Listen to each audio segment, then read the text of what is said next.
नमस्कार, मैं हूं आपके साथ कविता राणा। अब जब ममता दीदी के गढ़ में पुरी जैसा जगन्नाथ मंदिर विद्यमान हो चुका हो, तो फिर मंदिर की तीसरी सीढ़ी से पीएम मोदी को खौफ क्यों? आज ये सवाल इसलिए क्योंकि जगन्नाथपुरी धाम की तीसरी सीढ़ी की हिस्ट्री आज भी एक हिस्ट्री बनी हुई है। बंगाल के दीघा में 250 करोड़ की लागत से बना जगन्नाथ मंदिर भक्तों के लिए खोला जा चुका है। देखने में मंदिर जगन्नाथपुरी की फोटो कॉपी है, और जो कि मंदिर का सारा खर्चा ममता सरकार की पॉकेट से गया है, जिस कारण भाजपा टीएमसी पर हमलावर है। लेकिन पुरी के मंदिर की नकल किए जाने से क्या प्रभु जगन्नाथ को बंगाल लाया जा सकता है? 20 एकड़ में फैले दीघा के जगन्नाथ मंदिर से अब हर साल रथ यात्रा निकाली जाएगी, लेकिन इस मंदिर में ना ही पुरी की तरह ब्रह्म पदार्थ है, ना ही अरुण स्तंभ है, और ना ही सोचे लकड़ी से निर्मित ईश्वरीय प्रतिमाएं। और ऐसे में मंदिर को धाम का दर्जा दिया जाना भी कितना उचित है, अपने आप में एक बहुत बड़ा सवाल है। और इन सवालों के बीच जगन्नाथपुरी से जुड़ी तीसरी सीढ़ी का रहस्य आज भी लोगों को भयभीत तो करता है। आलम यह है कि खुद देश के प्रधानमंत्री नरेंद्र मोदी भी मंदिर की तीसरी सीढ़ी पर कदम नहीं रखते हैं, और इसके पीछे का कारण क्या है जानते हैं परम पूज्य पंडित श्री काशीनाथ मिश्र जी से। बनाया गया है बंगाल की मुख्यमंत्री ममता बनर्जी ने दीघा में जगन्नाथ धाम, इसके बारे में आप क्या कहेंगे? मैं इच्छा करूं मेरे घर को भी हम बोल दें हमारा घर कृष्ण धाम, ये मन की पवित्र भावना है जी। चारों धाम में हमारा बद्री धाम, द्वारिकाधीश में द्वारिका धाम जी, और रामेश्वर में राम धाम जी, तो उड़ीसा में जगन्नाथ धाम। ये आदिगुरु शंकराचार्य जी ने प्रतिष्ठा की। इसको भी जो लोगों ने मंदिर बनाए वो लोग भी उसको मानते हैं जी। ये जगन्नाथ जी धाम है, ये हमने एक छोटा सा नकल करके मंदिर बनाया ताकि यहाँ भी हमारा जगन्नाथ मंदिर बने। मानो आगे अमेरिका में जगन्नाथ मंदिर बनेगा, हम जगन्नाथ धाम रख देंगे, थोड़ा वो जगन्नाथ धाम बन जाएगा। हाँ, जगन्नाथ महाप्रभु के एक मंदिर बनेगा। नाम तो कोई लोग अपने भक्ति भावदार से रखते हैं, पर चारों धामों को भी वो लोग सम्मान करते हैं। जो जगन्नाथ जी को सम्मान करते हैं वो धाम को क्यों सम्मान नहीं करेंगे? और देखिए, जगन्नाथ महाप्रभु विश्व ब्रह्मांड में आदि युग से प्रभु वहीं पर अधिष्ठित हैं। तो हमारी गांव या हम भारत में कई कई जगह पर भी ऐसे मंदिर हैं। अभी भी कनाडा में भी जगन्नाथ मंदिर मैंने एक प्रतिष्ठा करके गया था।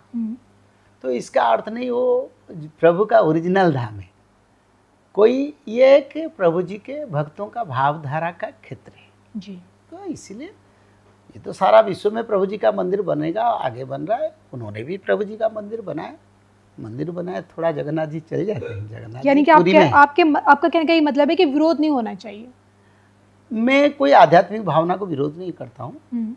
और जगन्नाथ जी जगन्नाथ क्षेत्र पुरी महोदधि तट पर नीलाद्र शंख मध्य शतदल कमले रत्न सिंहासनस्थं, यानी नीलाद्र शंख मध्य नील पर्वत की एक शंख आकृति क्षेत्र पर आदि विष्णु सनातन आदि अनंत युग वराह कल्प से वहीं पर अधिष्ठित है। वो क्षेत्र महिमा गुण उनकी जो स्थिति अलग है। कोई मंदिर बनाए ये बने, हम एक टॉक्स उसके ऊपर क्या जरूरी है? मंदिर बनाए, प्रभु जी का मंदिर बनाया, जगन्नाथ जी का भक्त उनका मंदिर नहीं बनेंगे, क्या बनेंगे? लेकिन मंदिर की जगह धाम बताना भी तो गलत है ना? अरे धाम का बात सुनो, स्वर्ग में स्वर्ग जो है, मैं बोलूँगा मेरे घर को स्वर्ग बना दिया, वो स्वर्ग थोड़ा बन जाता है। मैं कोई बड़े मंदिर बना के उसको लिख दूंगा वैकुंठ, थोड़ा वैकुंठ बन जाएगा। ऐसे जगन्नाथ क्षेत्र का स्थिति का मैं बताऊँ, मैं बोला ना नीलाचल पर्वत होना चाहिए जी, महोदधि समुद्र जिस पर मीन रूप कच्छप रूप प्रभु हुए थे, उस समुद्र भी बनाना चाहिए।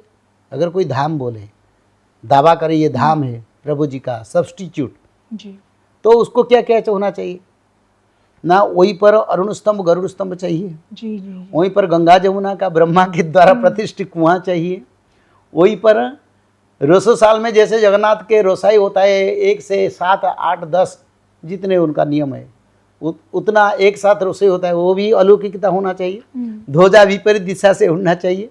22 पावच जैसे जगन्नाथ जी का 22 पावच है, उस 22 पावच को होना चाहिए। कल्प वृक्ष जो भगवान आदि विष्णु सनातन प्रतिष्ठा के होना चाहिए।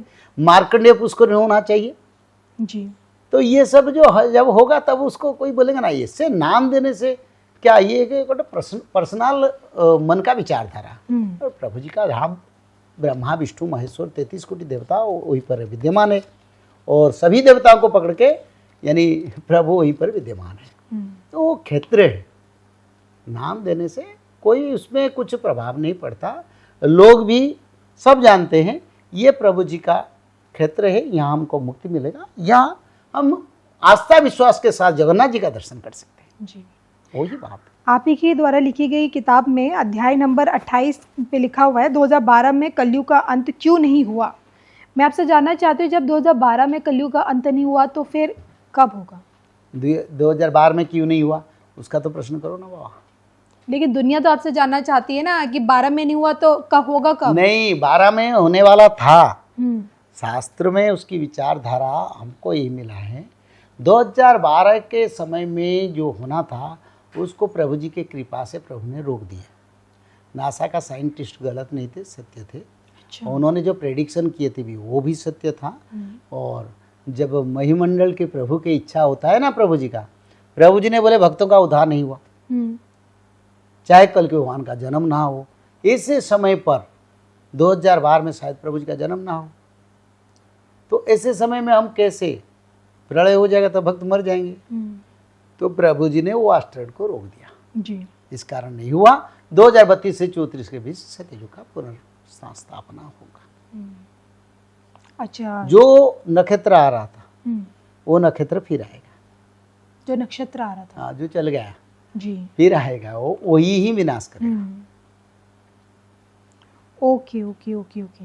अब इन सब के बीच बस एक सवाल मेरा आपसे यही है कि हमेशा भविष्यमाला का पुराण के हवाले से कहें या फिर तमाम न्यूज़ चैनलों पे कहें या फिर आपके माध्यम से इस बात पर जोर दिया गया है कि कलयुग के अंत के संकेत मिलेंगे तो जगन्नाथपुरी धाम से, जगन्नाथपुरी धाम के चिन्हों से जो वहाँ मौजूद हैं।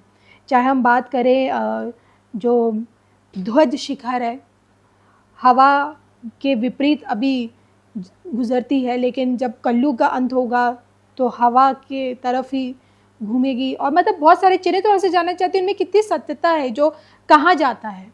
देखिए ये लिखा है जब कलयुग का अंत होगा, जब प्रभु जी के अवतार होगा, तो जगन्नाथ मंदिर से कई पवित्र संकेत भक्त लोगों को प्रमाण के लिए मिलेगा। जी। प्रमाण की तरह जैसे जगन्नाथ मंदिर के ध्वजा गिर जाना, जगन्नाथ मंदिर से पत्थर गिरना, जगन्नाथ के नील चक्र के ऊपर गिद्ध पके बैठना, अरुण स्तंभ के ऊपर गिद्ध पके बैठना, जगन्नाथ मंदिर में भक्तों का मृत्यु होना, जी। नील चक्र थोड़ा टेढ़ा हो जाना, कल्पवट के वृक्ष की डालियाँ टूटना, जगन्नाथ जी के 200 साल को वज्रघात होना, और भी कई संकेत जब जगन्नाथ मंदिर से मिलेगा, जानोगे कलियुग अंत हुआ। अब प्रभु जी का लीला समय, धर्म संस्थापना और युग परिवर्तन के लिए धरती पर विनाश और विकास का कार्य दोनों तरफ से चलेगा। जी। शव यात्रा शोभा यात्रा, यानी भक्त लोग शोभा यात्रा करेंगे आनंद के साथ, और शवों का भी ऐसे शोभा यात्रा 1000 संख्या में शवों भी कांध पर लेकर लोग चलेंगे। ओके। शमशान की ओर, ये भक्ति की ओर, ऐसे समय होगा। वैसे तो मंदिर की मिस्ट्री और हिस्ट्री को कोई इतनी आसानी से नहीं जान पाया, और यही कारण है कि आज भी प्रभु जगन्नाथ का मंदिर हम सभी लोगों के लिए एक रहस्यमय है। लेकिन इसी रहस्य के बीच में मंदिर की जो तीसरे नंबर की जो सीढ़ी है, उसका रहस्य आपसे जानना चाहूँगी कि उस पर कदम कोई नहीं रखता। नहीं, कदम नहीं, वो शनिदेव की एक तत्व है। शनिदेव तो कुछ नीचे नहीं रहेंगे, पर ये शनिदेव की आधारित एक शिला है, जिस शिला के ऊपर कोई पैर रखे तो शास्त्र के अनुसार या लोकाचार के अनुसार जी, लोगों को जो पाप क्षय नहीं होता है, और पाप जो है पाप रह जाता है। अच्छा। तो कोई जाए तो अंदर उसको ऊपर पैर ना रखे, जाने के समय पैर ना रखे, आने के समय पैर ना रखे तो अच्छा। ये पहले से जब मंदिर निर्माण किया इंद्रदेव ने जी, उसको रखेंगे। पाप पुण्य लोगों का परीक्षा, लोग तो इसको जानते नहीं, सब चढ़ के जाके आएंगे, फिर अपना पाप क्या नहीं होगा। जी जी जी। प्रभु जी ने उसको एक माया बनाया, ताकि अभी तो उसका जानकारी भी लोगों को मिल गया, क्योंकि सत्ययुग आ रहा है तो इसलिए जानकारी मिल गया। पहले से उनका जानकारी किसी को नहीं था। मैं भी जब बचपन में जा रहा था उस समय भी ऐसे मेरे को जानकारी नहीं थी। दरअसल मंदिर के मुख्य द्वार यानी कि सिंह द्वार से सटी 22 सीढ़ियों में से नीचे से ऊपर की ओर आती एक तीसरी सीढ़ी पर कोई भी भक्त कदम बिल्कुल नहीं रखता। भक्त भूलवश इस पर पैर ना रखे, इसके लिए इस तीसरी सीढ़ी को अन्य सीढ़ियों की तुलना में काला रंग इस पर करवाया हुआ है और इसी सीढ़ी पर यमशिला मौजूद है। कहते हैं कि महाप्रभु के दर्शनों के बाद इसी तीसरी सीढ़ी पर पैर रखने की मनाही है और ऐसा इसलिए क्योंकि व्यक्ति के पुण्य उसी वक्त क्षीण हो जाते हैं।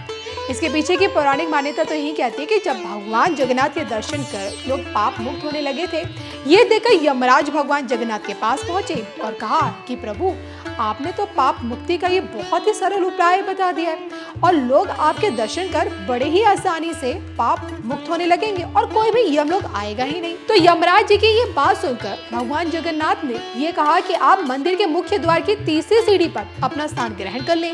यमशिला के रूप में वही स्थान आज जाना जाता है। जो कोई भी मेरे दर्शनों के बाद उस शिला पर पैर रखेगा, उसके सारे पुण्य क्षीण हो जाएंगे और उन्हें यमलोक जाना पड़ेगा। तो यमराज को दिए अपने इस वचन से अब जो कि प्रभु जगन्नाथ स्वयं बंधे हुए हैं और इस कारण पूरी दुनिया महाप्रभु के दर्शन तो करती है, लेकिन दर्शनों के उपरांत मुख्य द्वार की तीसरी सीढ़ी पर उतरते समय पैर कभी नहीं रखते और शायद यही कारण है कि पीएम मोदी भी तीसरी सीढ़ी को छूते तक नहीं है।